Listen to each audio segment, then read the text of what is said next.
Here are some meanings behind different endings to Zelda games. In the Zelda series, Ganondorf is known to be quite the poetic fellow, and this is especially displayed firsthand in The Wind Waker, with Ganon's last words being, "The wind, it's blowing." Now, I was always confused to what this meant, but taking a further look into Ganondorf's early dialogue, he states, "When the sun rose into the sky, a burning wind punished my lands, searing the world. And when the moon climbed into the dark of night, a frigid gale pierced our homes. No matter when it came, the wind carried the same thing, death. But the winds that blew across the green field of Hyrule brought something other than suffering and ruin. I coveted that wind, I suppose."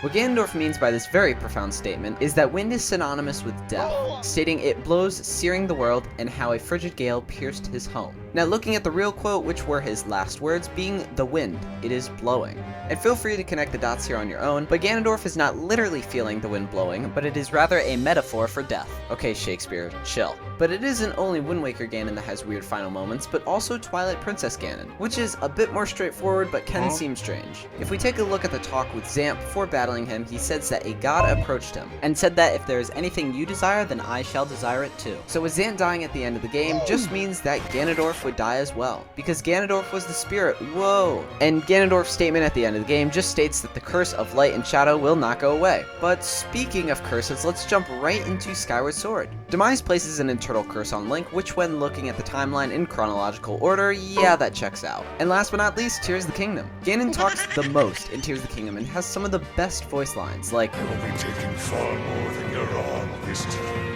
And I guess another key quote would be Zelda, "You who carries that fragile sword are Link, Rauru placed his faith in you, yeah, all that." And the reason he knows their name is because in Memory 14, Rauru says that further in time he will meet Link, and Zelda fought in the Imprisoning War as well. Also, honorable mention, Oracle of Ages, where Ganon says, "Gwa ho ho, I am Ganon the Evil King." Now that's some pretty spooky stuff.